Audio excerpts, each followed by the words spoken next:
Whakataka hou ki te uru, whakataka hou ki te tonga, kia makina kina te uta, kia mataratara ke tai, e hi ake ana te atakura, he teo, he huka, he hohu, ti hei Māori hoka. All right, the health and safety documents, I think we've all been attendees for quite a number of times, so I don't think we need to readdress that. If anybody has any problems, please just use the normal facilities.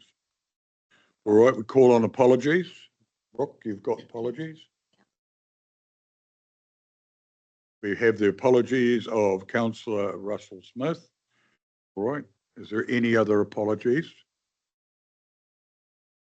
There being no other apologies, could I call on somebody to move those acceptance? Thank you, Thomas. Thank you, John. All right, we have now the confirmation of we have two, by the way, two persons online. We actually have them here. That's carried. Yes, that's carried. It's carried. Through the chair, if you see meeting room Waikato, that's Councillor Taylor from Taupo as well. Thank you. And Councillor Downard as well. Yep, morning everyone. Thank you. All right.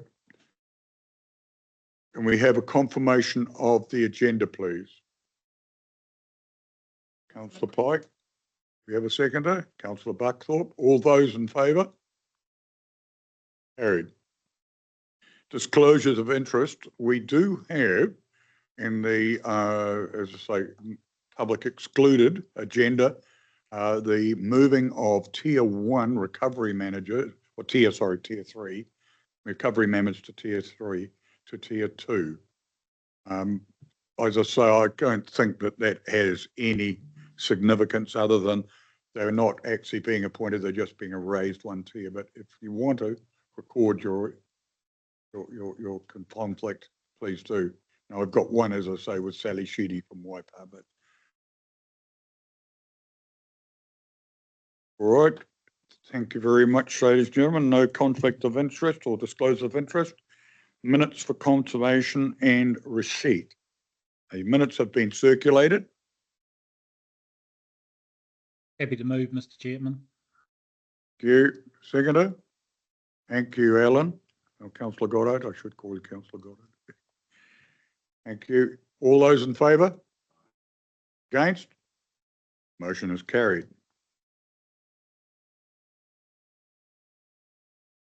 All right, the minutes have been done. So we move now into the group, the strategic group plan, and we've received a letter back from the Minister on that. So I would like to call on Vicky, if you could come forward, please, and address this issue.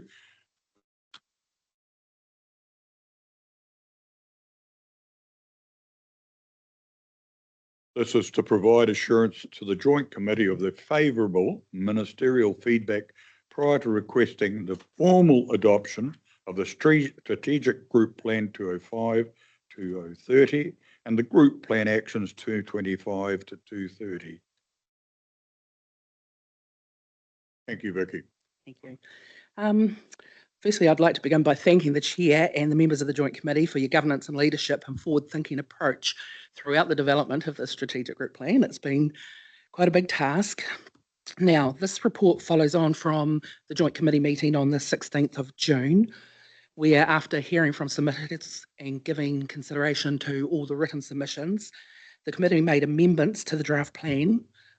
Sorry, bit of a frog.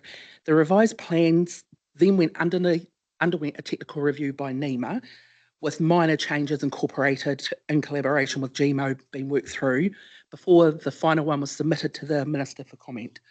The Minister's letter is attached to the report, but before formal adoption, the Joint Committee is required to give due consideration to the Minister's feedback. So if I may just briefly highlight, there's 4 points in it really. So one raised was the regular review of group plan actions and priorities. And so the Minister emphasised the importance of ongoing review, but this actually aligns with the decision to separate strategy from actions. So it enables regular reviews, governance oversight and public transparency. Importantly, what it actually does, it creates a formal opportunity to align priorities with Council's long-term plan processes, including identifying and consulting on any additional fund requests. So it actually brings us in alignment where we get our resources from. So I see that as a positive comment and some reinforcing what we intended to do. Incorporation of strategic planning for recovery. The Minister requested once the strategic plan for recovery is finalised that it be incorporated by reference.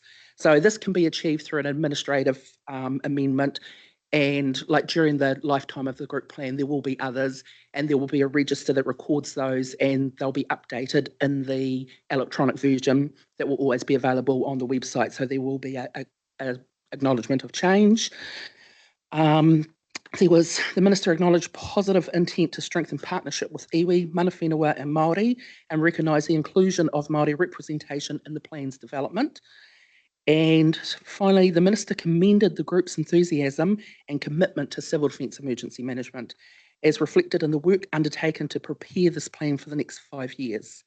So the Strategic Group Plan 2025-2030 and the Group Plan Actions 25-2030 are attached to this report and are presented today for the Joint Committee for formal adoption. These plans will replace the current Group Plan 2018 to 23 and guide us going forward for the next 5 years. Thank you. Any questions to Vicky, please? Councillor Buckthorpe. Thank you. Through the chair, Lou. Vicky, just one question. The Minister refers to regular reviews, and that's quite a flexible statement. Is there any, what the Minister sees as regular and what we see as regular might differ? Is there any guidelines as to timelines with that? No guidelines provided. It's like a lot that comes out from central government. They set that framework and you get to select what your definition of regular is. So we've set it as annual, and that was part of what the Minister reviewed. So I would take, if he wasn't happy with it being at least annual, that there would have been comment to that point. So. Any further questions to Vicky? There being no further questions, we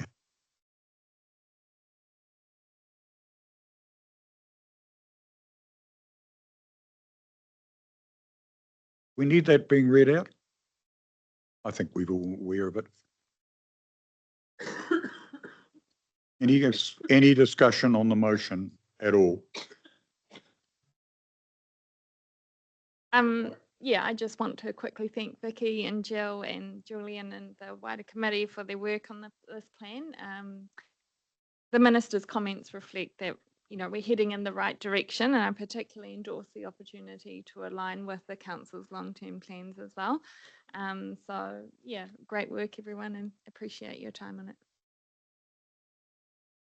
I'd like to also endorse the amount of work that has gone in from civil defence and from our staff, and also the group that actually was a subgroup that actually sent the submission in, because I think that was quite critical with the timeframes that we had to deal with it that time.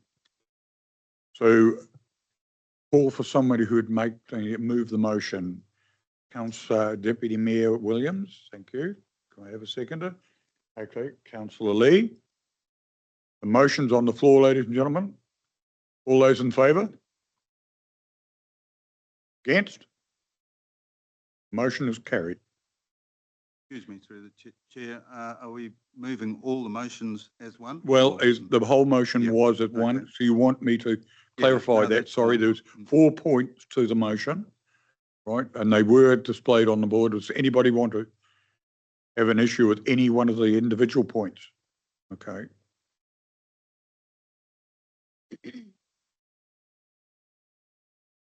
Thank you very much. The motion was carried. Now move on to the group financial performance for the 24-25 year. And we'll call on Julian, our group controller, to discuss this one, please.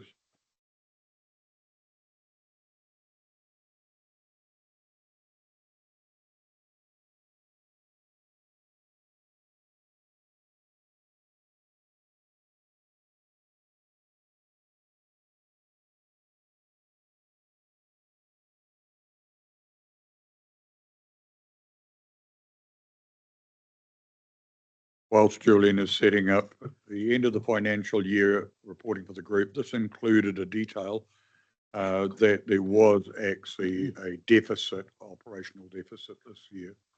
Thank you, Chair. Thank you. Thanks, Chair. So this report is to provide the Joint Committee with an update on the group's financial performance for the whole of the 24-25 financial year. And secondly, to seek a decision from you as a Joint Committee on the reduction of the 25-26 financial year expenditure to address the loss that we had in 24-25. So actual expenditure exceeded revenue last year, resulting in an overall budget, an over budget position, I should say, of deficit $265,000. After applying the available reserves that we had, the net loss is $169,040.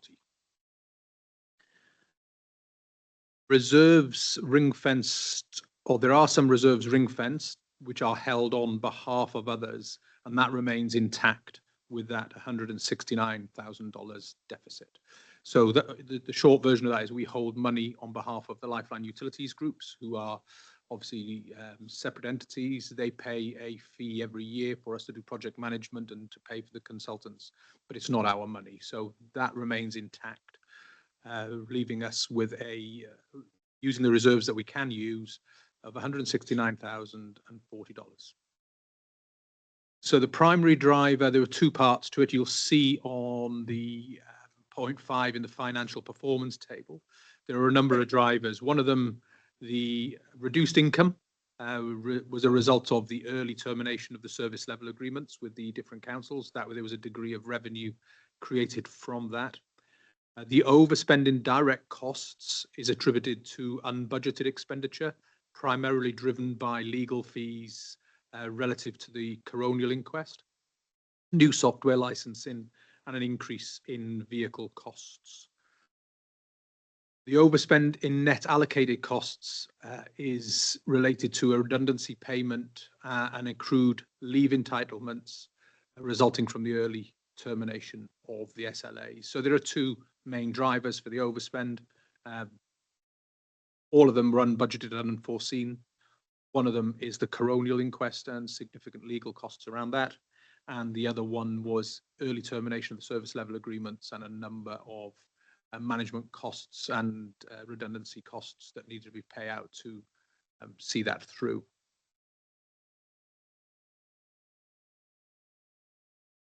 So what we're asking yourselves today is consider the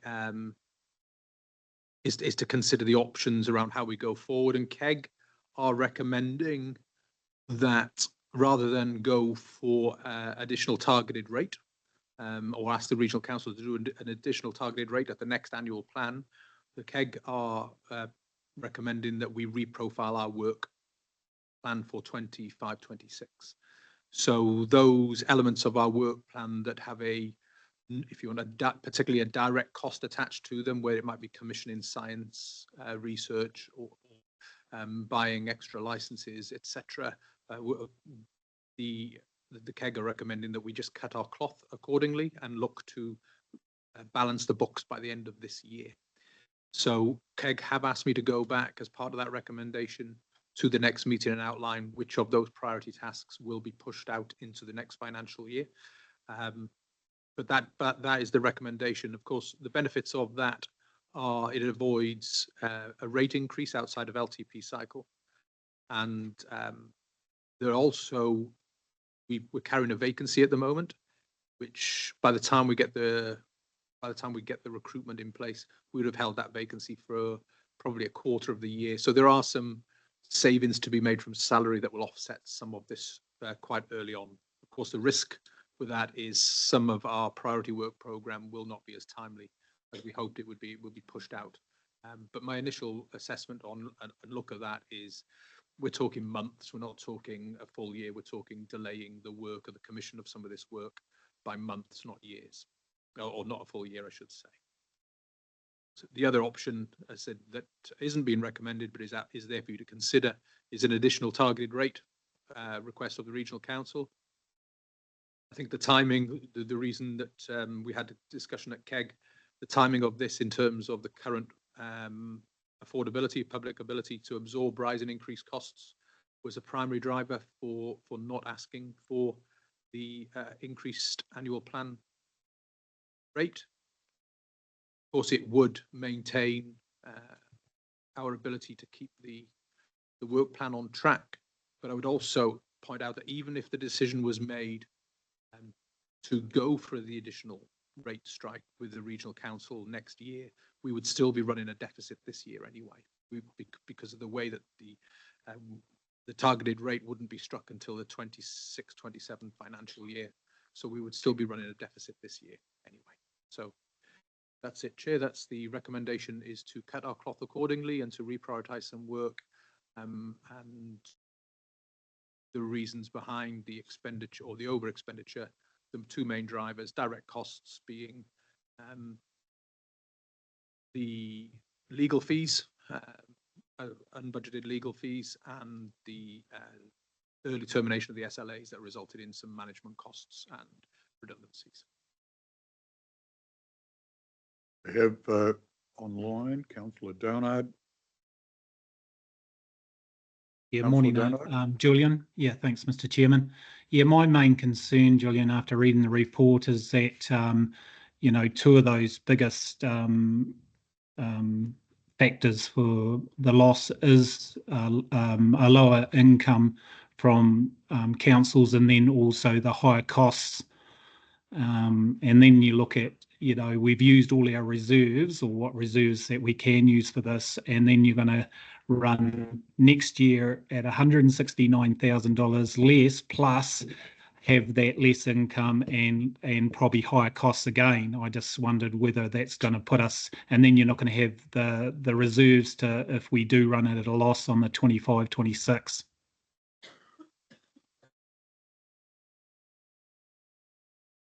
So some of those, yes, Councillor Downard, some of those costs, the increased costs that you're talking about, have gone. So we don't have the liability, the financial liability around the service level agreements anymore. Some of it, so those costs are gone. Some of the higher vehicle costs that I referred to also related to the vehicles that came with the service level agreement. So the fringe benefit tax and other running costs. So again, we've lost those. So I think we've done an initial profile, and I'm pretty comfortable that what we are projecting to spend and the budget that we have, we can make it work. I'm not saying that there aren't decisions to be made and there aren't cuts to be made, because there are. Of course, we could have something come in left of field that we weren't expecting, another unforeseen. So the amount of legal fees this year was unforeseen. It was much more than we budgeted for, and so why were they unforeseen, Julian? Were they just because it went on for a lot longer? Because we didn't anticipate, we budgeted, or we budget every year for some legal fees, but we didn't anticipate being at coroner's court and the amount of legal advice that we would require, and still have some legacy for that this year. Oh yeah, well, as long as that you use and KEG feel confident that you can have a reduction in expenditure, and then, you know, to cover that 169, but still do what we need to do, and I'm happy. Absolutely. Yeah. Yes. Thank you. The next person is Councillor Pike. Thank you, Chair. Yeah, you've spoken a bit about delivery, what the impacts on delivery would be. And I guess I'm just looking for confirmation that the overspend was really one-offs for the committee. Is there also an opportunity to come back and revisit this next year if we're not delivering what we expect to deliver, or if this is severely impacting our ability to deliver? Is there an opportunity to come back and request further funds? So two parts to your question, Councillor Pike. So the first one, these were one-off costs. These were brought about by the unexpected early termination of service level agreements. That was a big chunk of that money, and of course the unexpected or unanticipated party to the coroner's inquest, the legal advice. So definitely unforeseen and one-off cost. In terms of if this doesn't work, can we go for can we revisit it? We're into long-term plan territory at the end of this or starting this year. So I think if we start to see that we haven't got enough money in our budget and we're not able to, something else comes along and affects our budget and we're not likely to balance, then I think that they're the submissions, particularly the longer term stuff, into the LTP next or next calendar year. 7/28. Thank you. Councillor Buckthorpe. Thank you, Chair. Julian, just look, I'm really comfortable with the explanations you've given and how catalogued them. I just had one question around the service level agreements. The amount that we have in our budget, is that the amount that WC have been asking for as far as an increase in service level agreements go, or is it the original amount that was struck between councils? So the budget is the original amount. The original. And so is it just that the councils ended the service level agreements before the end of the financial year? Is that the difference?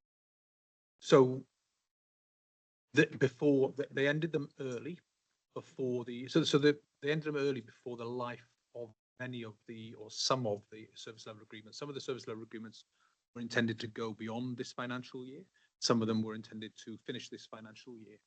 So, but the budget that you're looking at, the only thing from SLAs are the revenue, because it's the budgets are cost neutral. So the WRC's strike is cost neutral to the SLAs. That was income generation from the different, to pay for it, make it cost neutral from the different SLA councils. So the only things that have impacted our budget that we are responsible for were the redundancy fees of our own staff member that was, it's not the staff members that have gone back to the councils. We had a team leader who was part funded to look after those SLAs. So we had to pay a redundancy fee there. The vehicle costs, because the vehicle fleet had just been renewed, the fringe benefit costs went up because the value of the vehicles was more. We had a lower budget for fringe benefit tax in this particular year, but those vehicles have now gone. They've gone with the service level agreements. So that burden, again, that operational burden gets dropped too significantly. Thank you for that. That explains it 100%.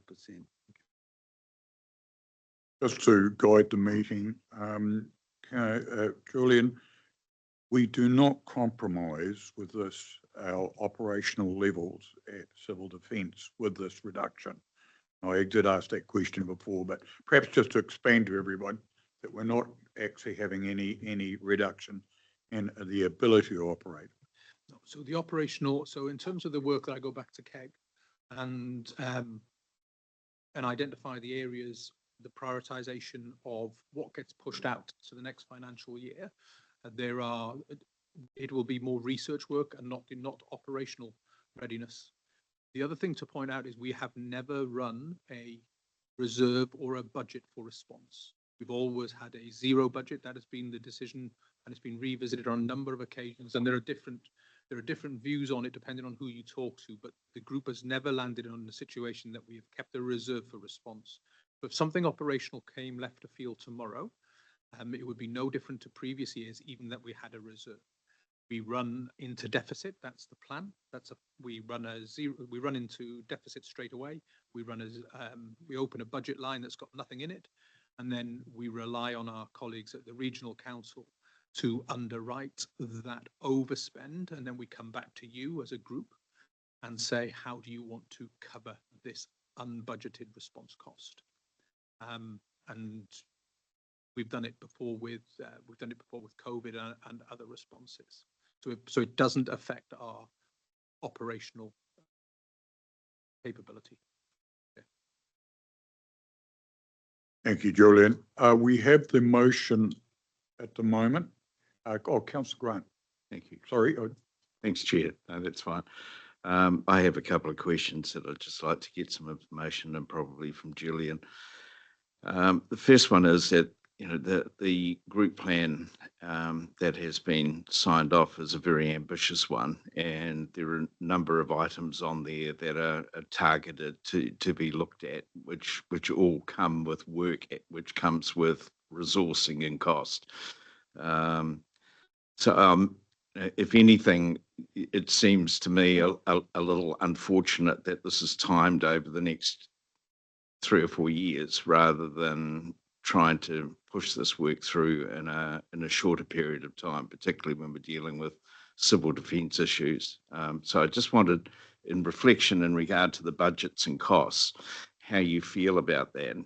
So that's the first part. The second one is more of a procedural thing in regard to the coronial inquest and the costs that came from that, as to why that sits with regional civil defence rather than local area civil defence. I just wonder if you could clarify that for me. So in answer to the first part of your question, Councillor Grant, if you have a look at and I know you will have, the group plan actions that we've just signed off, the first 2 years of work that's identified in that is deliberately contained within the existing long-term plan. So we've not asked for any more resource for those first 2 years. You're absolutely right. What that means is we're likely to year one, which is only from 1st of October this year. Year one is probably about 9 months this financial year. And what we're likely to do is push some of that year one work into year two work. But we're not asking, if everything works out as I anticipate it will, by the end of year two, we'll be back on track. So we'll be able to commission the work that was for the latter end of year one in the early part of year two, and we should be able to get back on track. Years 3 to 5 of that group work plan action is yet to be yet to be set, and that will be driven by budgets and that driven by conversations around where you see as councils your ability to ask your ratepayers for extra money. So that year, the good thing is that year 3 to 5 hasn't yet been set.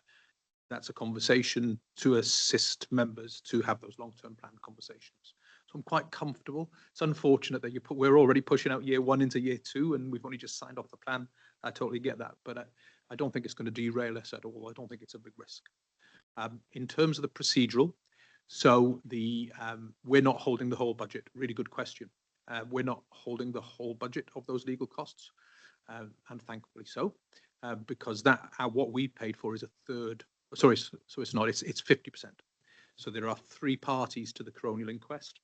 There are Waikato Regional Council as an individual entity, because they have actions and responsibilities as an individual agency, such as flood protection, that are in addition to their civil defence responsibilities under the Civil Defence Act. So they're there as much as an individual entity in that flood protection as they are as a member of the Civil Defence Group. We as a Civil Defence Group are there, as if you want, as the GMO are there, because we own the system and we own the process, and therefore the success or failure or lessons from those processes belong to us as an entity. And then you had Waikato District Council as an individual entity. Even though they're part of the Civil Defence Group, they're also the roading, and the gentleman sadly died on the road. But they are the roading authority as well as being a member of the Civil Defence Group. What we have done is, between us, the District Council went on they took their own advice, Waikato District Council, the Waikato Regional Council and the Civil Defence Group. Once we realised there was no conflict of interest, we have sought one legal advice, but split the costs 50. So it's not all with us. The group pays 50%. The regional council, out of its own budget, pays the other 50%.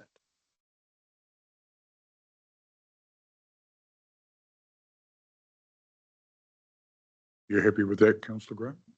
Thank you. We already have Councillor Downard has moved the motion. The motion is on the screens in front of you and all around. Do we have a seconder for the motion? Councillor Buckthorpe. Is there any further discussion? No further discussion on the motion. We're passing the motions, actually point 1 and point 2 collectively. All those in favour? Aye. Against? Against? Aye. Okay. Carried. I declare the motion carried.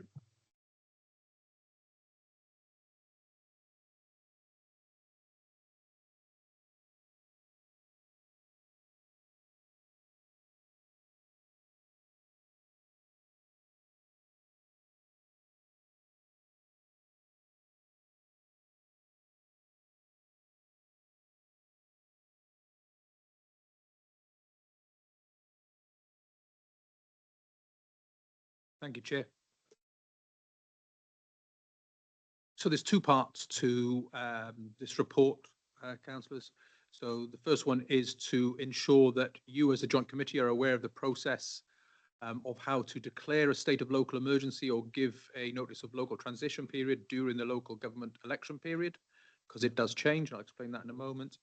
And secondly, to seek approval for the establishment of a regionally consistent set of delegations of emergency powers under the Civil Defence Emergency Management Act across the Waikato authorities. So first and foremost, during the local government election period, the joint committee members temporarily lose the ability to declare a state of local emergency or give a notice of local transition period. Only the Minister for Emergency Management and Recovery has the authority to declare a state of local emergency or give a local transition period notice once the election results are declared.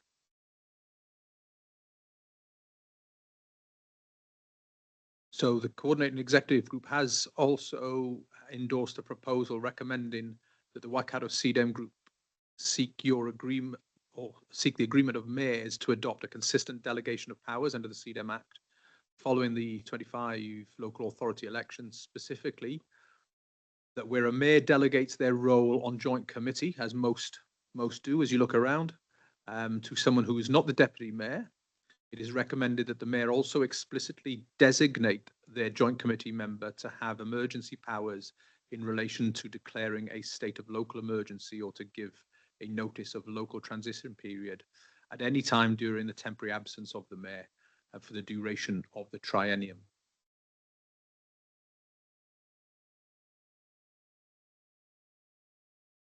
So,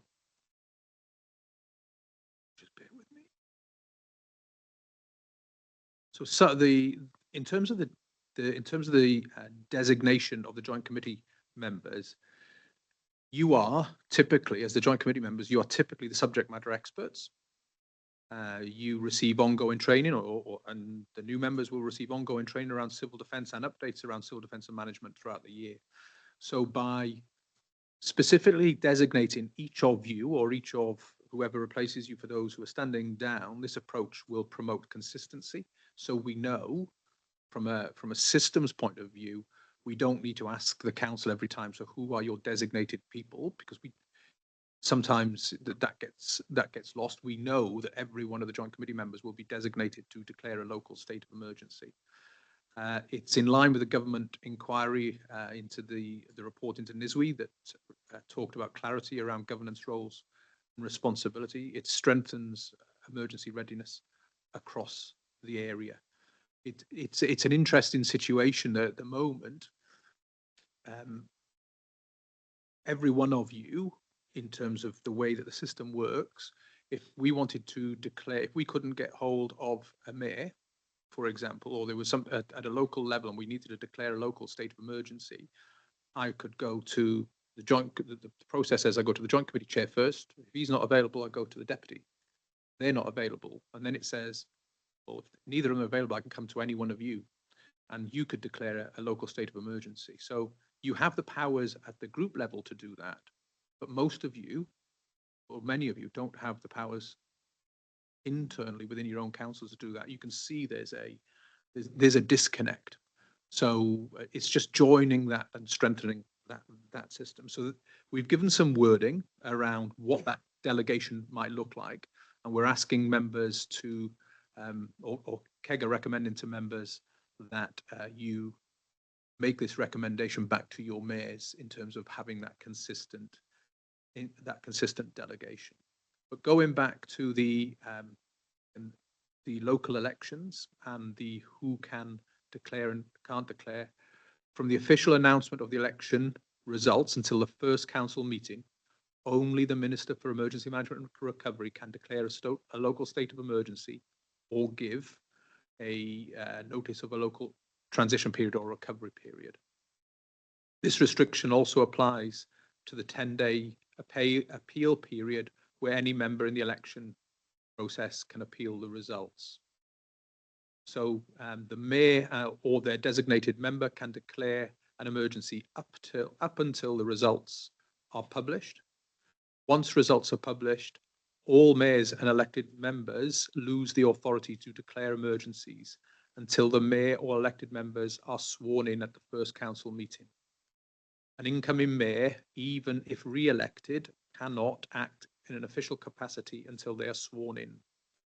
So in the event of an emergency is foreseeable, and we know it's coming, the chief executive can convene the first council meeting with less than the usual 7 days notice, provided a quorum of members is present to allow the early swearing in if we can anticipate that's happening. Whilst the joint committee doesn't get disestablished as an entity in terms of a legal entity, the members, including the mayors, are not legally recognised as committee members until they're sworn into office.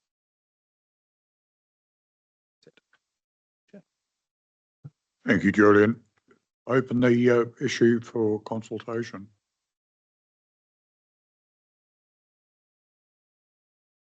Thank you, Chair. I support KEG's suggestion. I'm currently the Deputy Mayor, but I've spent my first 9 years without any such delegation. And it's sort of, you attend the meetings, take the training, but at the moment that something's declared, then it's, you're passing that back to a titular head sometimes. So I think support it, and adds to the confidence of an incoming member who doesn't hold a position of mayor or deputy mayor. And thank you for being called a subject matter expert. Councillor Grant. Thank you. And appreciate the clarification. I think it's a vital bit of information for us to be very clear on. In fact, it's not clear at Thames Coromandel, so I appreciate that this has been clarified. I have just received specific delegations to cover the period post-election through to the swearing in of the new group. Now, this is obviously contradicting that approach. So we'll have to obviously get that clarified. The question that I've got, that whilst we do remain in position until the new group is nominated and put in place post-election, that's correct, I think, isn't it? So no. So whilst the committee as a structure, as a legal structure remains, you don't need to dissolve the committee and then restart a committee. The people who are on it no longer. So the moment the results are announced, declared, then every one of you here, even if you are re-elected, every one of you here you're no longer a member of this committee. The committee exists as an entity, as a legal entity. The members no longer exist once the declaration, so the results are announced until the mayors are sworn in, until the mayor then delegates you as a member. So it's a difference between the structure and the people go. So a committee without any members Yes. through that period. Yes. Okay. Bit unusual. Try and get my head around that. The second part to that, though, is the declaration of an emergency, and you're saying that that has to be done through the minister over that period of time for each area. Does that give some comfort in regard to the timetable and level of ability to be able to get hold of those people in that time frame? So NEMA, who would be the gateway for that minister, NEMA are fully aware of the increased responsibility potentially for them during this period. It's nothing new. The minister at any time can. It's not a new power for the minister. The minister always has the ability, even when the Joint Committee and the mayors are in place, to declare a local state of emergency or a national state of emergency. It creates a single point of failure, really. We understand that, but NEMA are fully aware of it. The minister is fully aware of it. And we really are only looking at a rapid onset. When I say only, we're looking at a rapid onset event that wasn't anticipated. Once the results are announced, if we can see something, for example, tropical cyclones coming in from the north, for example, we anticipate, or the advice we're getting is that's going to be a big deal for us, we can ask the chief executives to bring forward that swearing process so we can add the resilience and get those legal touch points in place so we can declare locally. So it can be a very short window, but you're absolutely right. It's one person, but NEMA are aware of the risks. I have confidence that I'd be able to get hold of the minister should I need them.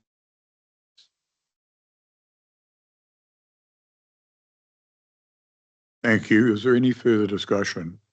Personally, I'd like to support Deputy Mayor Williams and her statement. I think it makes more sense for the person delegated to represent the council at this meeting takes the role rather than the Deputy Mayor. And I think that's something that could be developed by the new councils when they're doing the swearing in process, because all of us here are far more aware through our induction and our operations of the operations that we need to go through, and a deputy mayor that often has other portfolios that are quite, major as well. We have at the moment, ladies and gentlemen, a motion on the floor. Does anyone want to have further discussion on the motion? No further discussion? I have somebody move that. Councillor Grant, I've seconded it. Councillor Goddard. Any further discussion? I put the motion, ladies and gentlemen. All those in favour? Aye. Again? Carried. Thank you.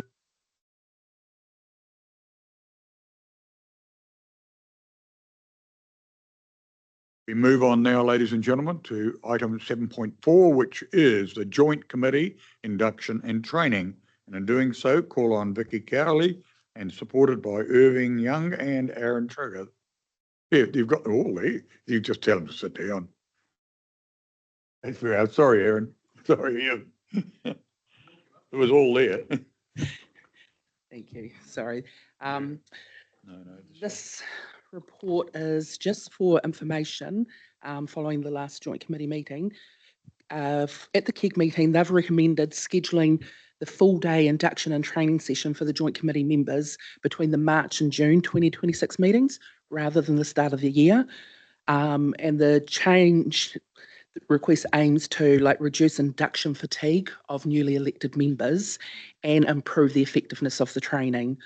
So, but just to give assurance that priority training, specifically on how to declare a state of emergency and give notice of a local transition, that will still be delivered at the first Joint Committee meeting in December 2025 to ensure readiness from the outset. But just with regard to the volume of inductions that have been notified, it's been recommended. So that was just a for information report. That's all I've got to comment. Thank you, Vicky. We got a little bit confused at the front table here. I actually was representing the wrong issue. I'm actually very, very much in favour of this. I do know that even in our local council, there will be a number of new members who will go through normal inductions. And as council at the moment with things like waters and new RMA Act and all of the other issues, induction processes will be quite comprehensive, so that those that are appointed to our joint committee will probably need a little bit more lead-in time to allow them to comprehend that. So I think that's a very positive thing, and I'm sure that this is just, we don't need to, we can move the motion, but I'm totally in acceptance of it. I'd move that from the chair, actually, but yeah. And Councillor Lee has seconded it. All those in favour? Aye. Aye. Motion's carried, ladies and gentlemen. We now would move on to the work. Sorry, it was my fault. No, I have to accept that. To the group work program, and we also have support from Aaron and Irving on that one. Thank you. It was just with it being the full year wrap up, and if there were any queries, the team leaders are specific down into the actions. But I'll introduce the report. So it provides the status on the priority actions identified in year one of the 24-26 work program. Monitoring the delivery of group actions is a key part of governance due diligence, I should say, and key points of the work program are from the regional aspect, there were 52 actions in total. 47 of those actions were completed by the end of the year. 4 actions are off track, but they have mitigations in place. And 1 action wasn't applicable to the region in this term. And to go slightly different from normal and to give the Joint Committee a full picture, the report includes a summary table on page 175 showing the status of local CDEM work programs across the 11 councils, which combined every 11 council, their actions adds up to 649 actions. 561 of those were complete, 67 actions are off track with mitigation in place, and 3 actions were experiencing delivery issues, but they've been followed up with their relevant KEG members and no additional support requested. Local authority reporting patterns and trends are reviewed at KEG. So if there's you can see an area that specifically needs to drill down into, KEG go through that very thoroughly. And no actions for the end of year report have been identified as requiring governance direction at this time. So I suppose if there's any queries from that. Thank you very much, Vicky. Anyone got any questions, please, to Vicky or the team?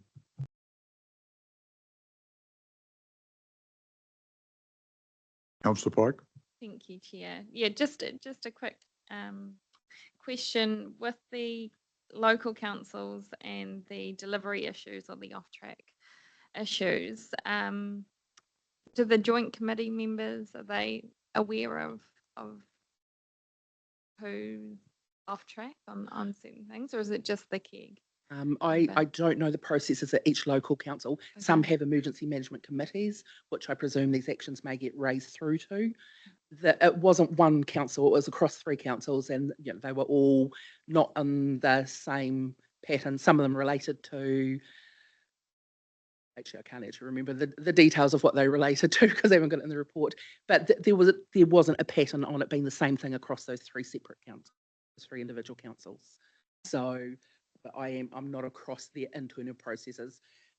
It was just something different. We went and looked, what are the joint committee, like that, it's that full picture, and so that you can see and go back and ask within your local council, have we got any with delivery issues? It's just to, look at it from that aspect more than bringing any detail into this meeting. Yeah. No, I appreciate that. I think that's a really good approach, and it's comforting, I guess, to see that within 560 actions that so many of them have been implemented and completed. So thank you. Just a quick question from the chair. With the Te Waka relationship, ceasing in June 2004 with big business, just what are we actually progressing at the moment? How are we progressing that?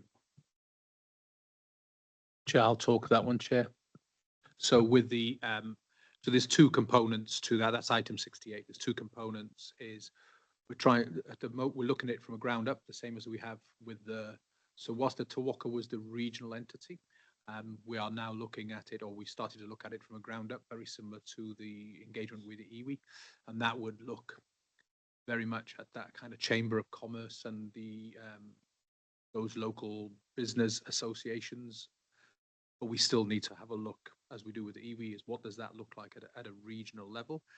Part of the challenge with that is the person that was leading that piece of work was our partnerships team leader, and of course that role's been disestablished and they've taken redundancy. So we need to have a look at how we address that.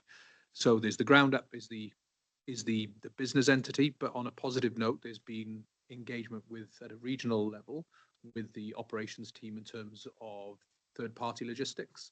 So, and they are major entities out in the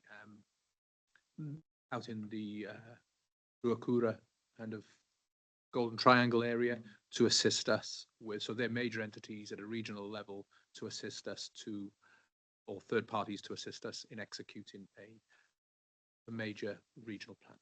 So there is work going on there. It just needs to be pulled together.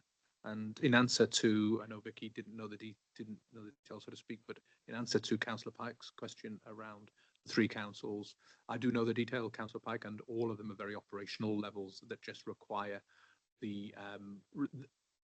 boot of the chief executive to unblock. So there was nothing there on each of those 3 councils, and they are 3 different councils. Yours is not one of them.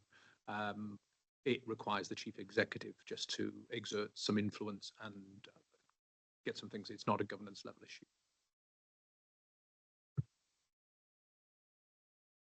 Thank you, everybody. Is any further discussion on the receipt of this report and group work program? There being none, can I have a mover and a second of the receipt of this, please? Councillor Thomas and Councillor Pike. All those in favour, please say aye. Aye. Motion is carried, ladies and gentlemen.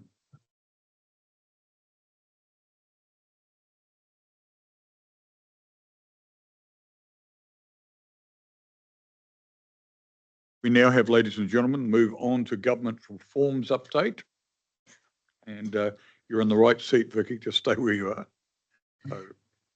Thank you. This report provides an update on the government reforms relevant to the Waikato Civil Think Group's priorities. The groups participated in recent submission process, including the RMA reform, which is attached to this report, was circulated to KEG and Joint Committee members during the process, and previously the Emergency Management Bill. I will leave Matthew, the Rema here from NEMA, to update or provide the most up-to-date information on progress of the Emergency Management Bill rather than doing a twofold. As a group, though, we're continuing to proactively engage with central government across the 5 priority areas identified, and submissions and updates are included in this paper for reference. No decisions are required from this report, it's just for information only. Thank you, Vicky. We're actually dealing, as I say, with councils and with our own CDEM, a situation where the EM, the Emergency Management Act, is being rewritten and redesigned, along with the RMLA and all of the others, along with the amalgamation of waters. And we're going to have some interesting times ahead of us, I would say. Anyone else would like to make a comment, please? And I have someone to accept this report, please. Councillor Goddard, Councillor Buckthorpe, all those in favour, please say aye. Aye. Motion is carried, ladies and gentlemen.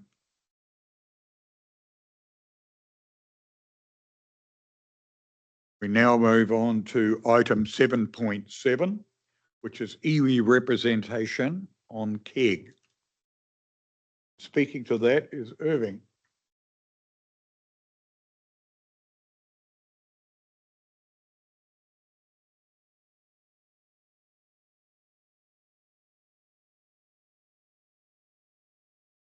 Welcome to the chair, Irving, and good to see you. Thank you, Chair. So the report is about Iwi representation on KEG.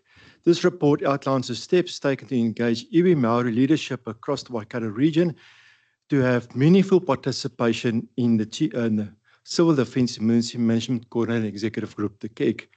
The aim is to enable Maori leadership within the governance structure. 3 tribal authorities, Waikato, Tainui, Raikura, and Manaputu, has agreed in principle to join the CEG. The next step is to finalise the nominations and onboarding of iwi representatives before the CEG meeting in 2026, the first one in 2026, and to continue to engage with remaining iwi to ensure appropriate representation.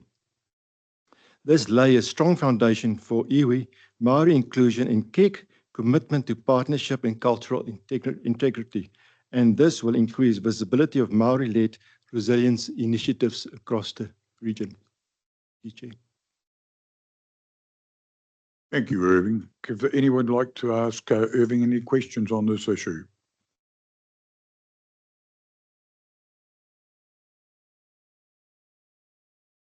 No further questions? In that case, can I have somebody who will move that we accept Irving's report, please? Deputy Mayor Williams, and can I have a seconder? Councillor Buckthorpe. All those in favour? Aye. Against? Motion is carried. Thank you very much, Irving. I think there's some practicality in that, and I do think that unfortunately we've tried to get iwi participation at joint committee level, and that has over the years and triennia not worked that well. So maybe this will be a much better result than we've had. Thank you.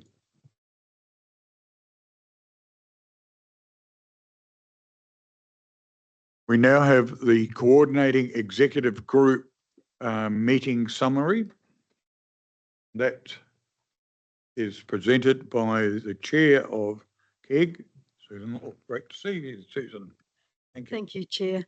I won't go through all of the matters considered by CEG, but I would like to highlight 3 particular items which have already been the discussion, subject of discussion at this meeting.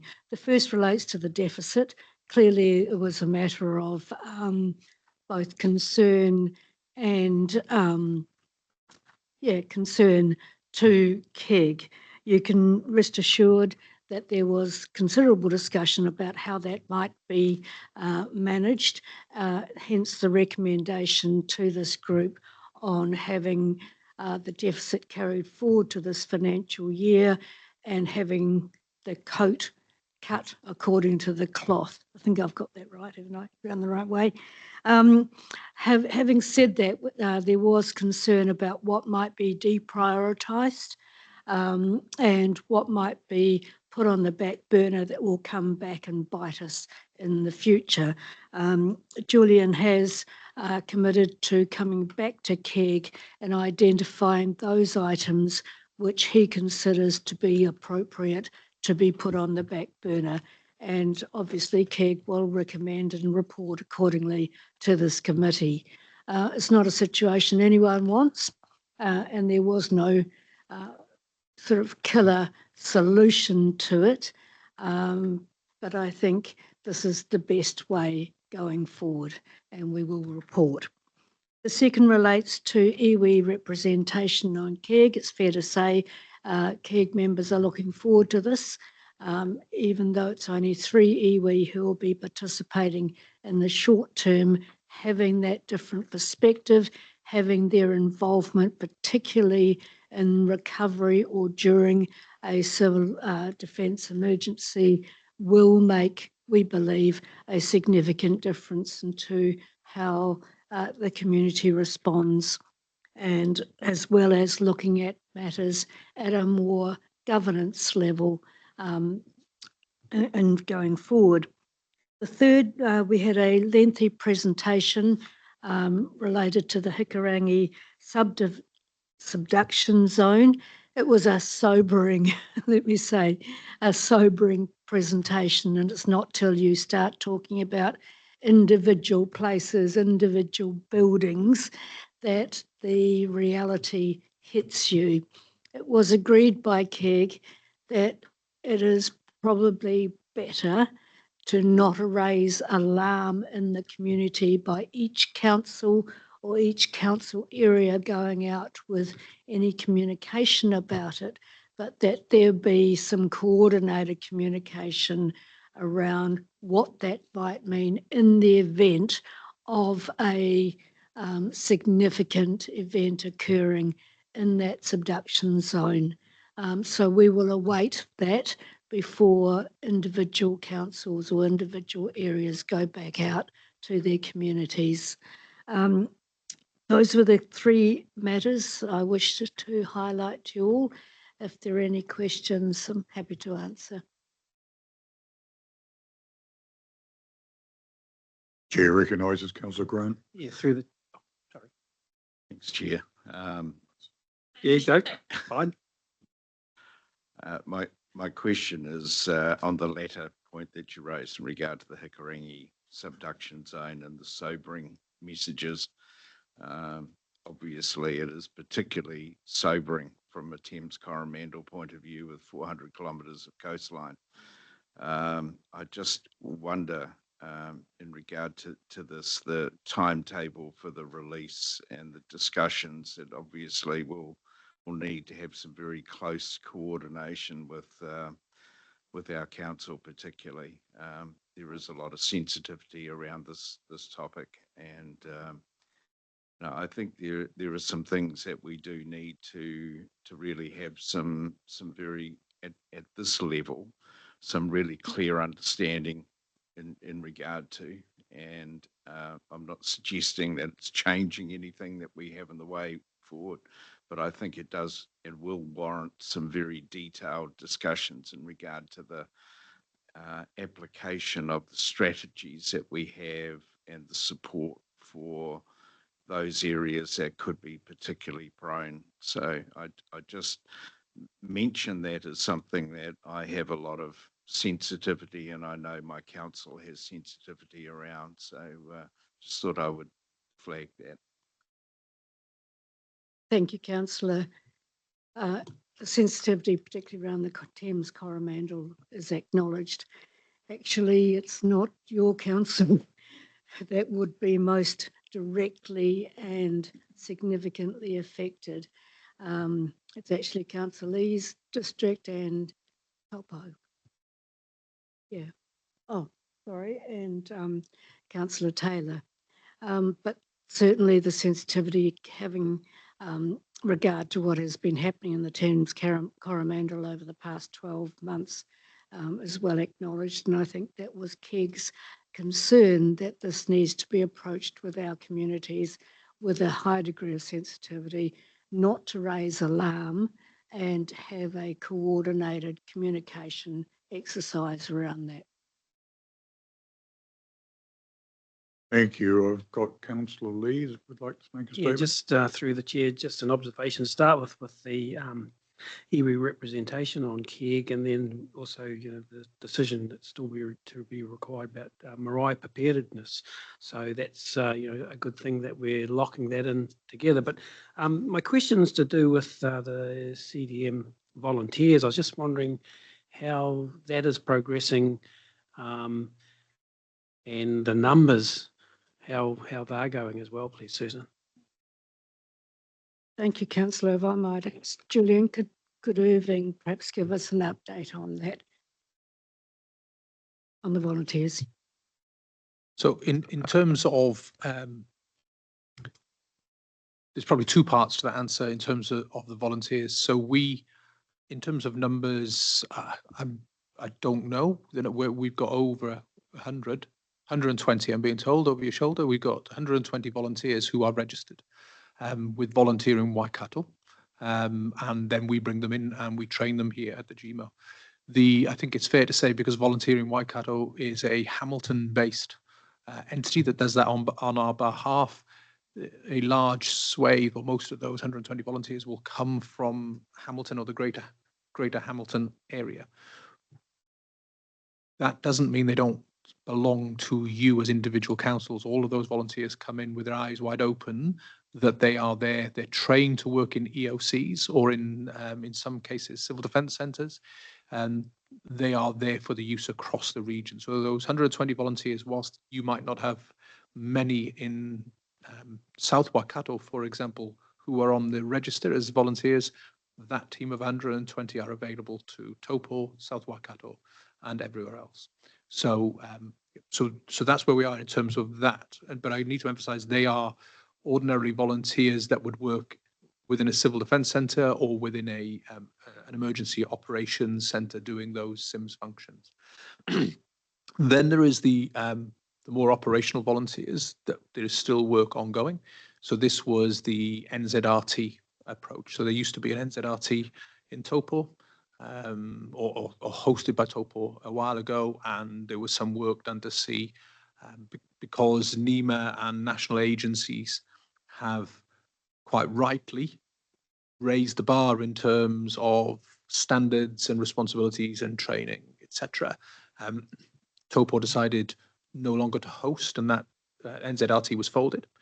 So we've looked at since then opportunities to how can we or is there an opportunity to re-establish where they would be, how that would complement other CDEM groups that have, so Bay of Plenty that have them as well. You don't want to have two right next door to each other. That work's still ongoing, but that work will be an LTP discussion because there will be, if we're going to go down that route, there will be significant investment required to meet the new national standards of what's required of an NZRT.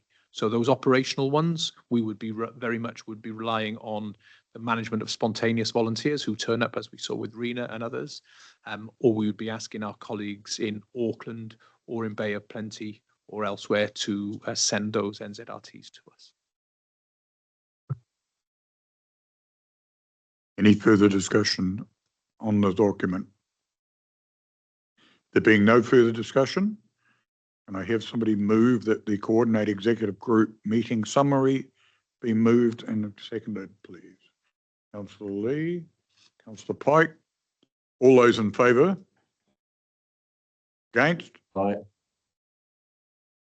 Motion's carried, I think. That was I think, yeah. Thank you very much. We now move on to the National Emergency Management Agency. Matthew Bramhall, welcome to the chair, Matthew.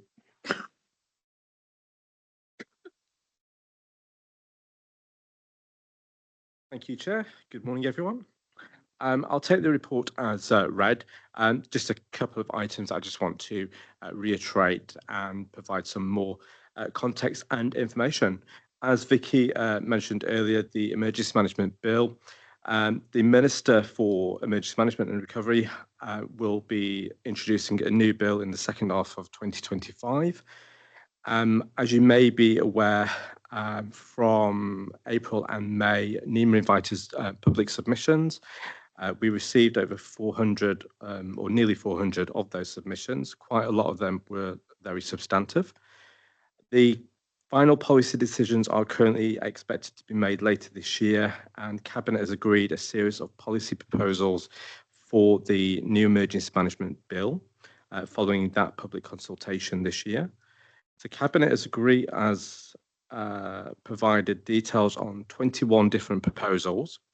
Summary of the bill will clarify who's in control during emergencies, particularly when they are undeclared, and clarify the accountabilities at a local level.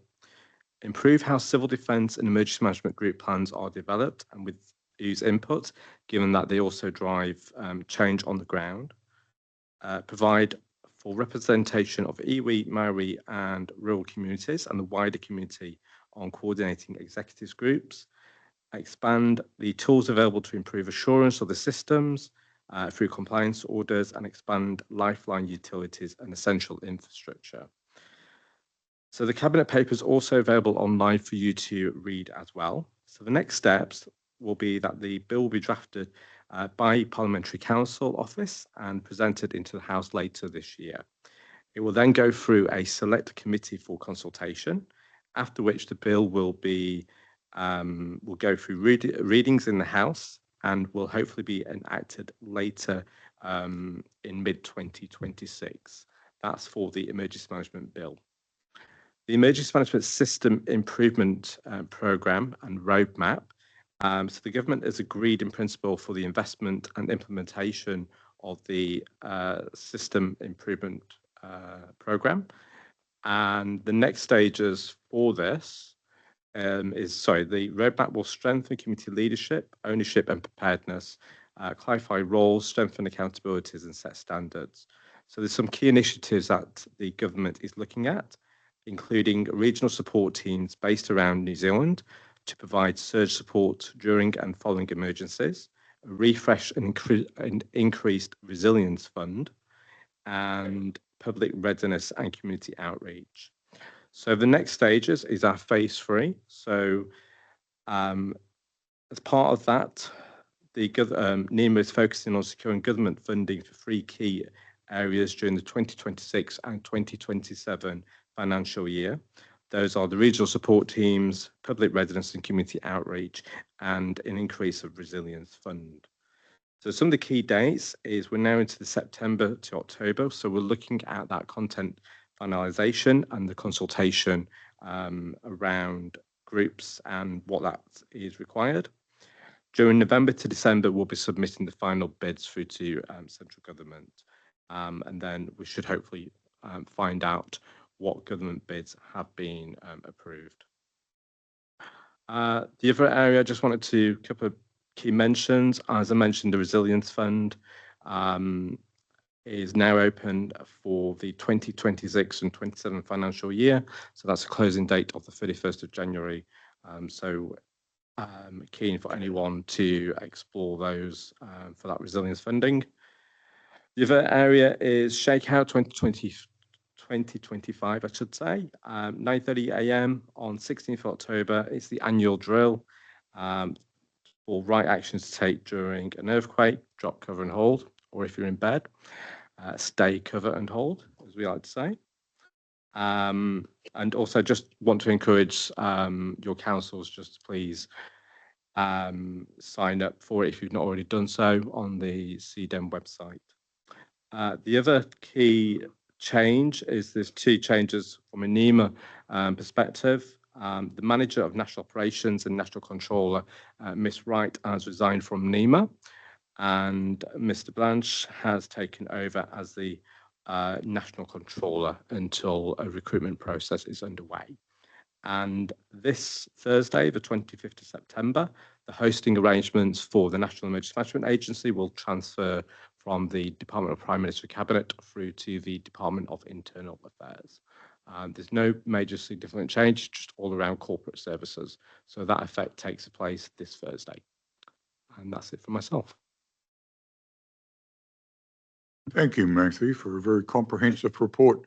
I just want to ask Julian more than one thing. With the CDEM Resilience Fund, have we ever applied or do we apply for that?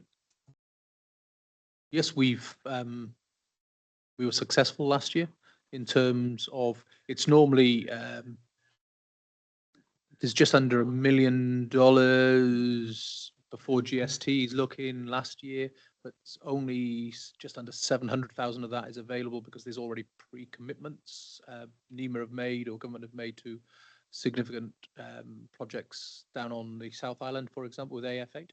But we got, I think, last year we supported the regional council to get around $100,000 for artificial intelligence working with Waikato University or University of Waikato around artificial intelligence and predicting the impacts of weather events based on what we know about the historical impacts of weather events.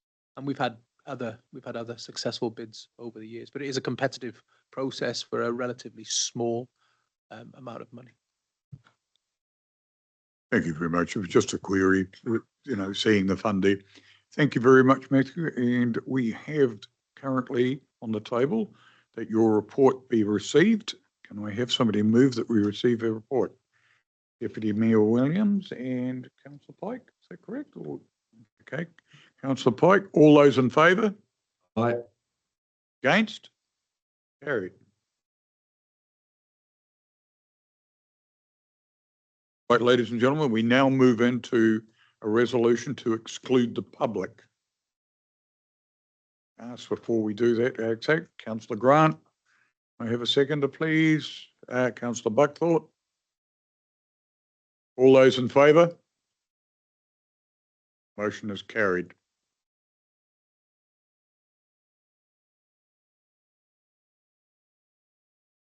Or just wait a minute until everybody settles down and those that have to leave. There weren't too many.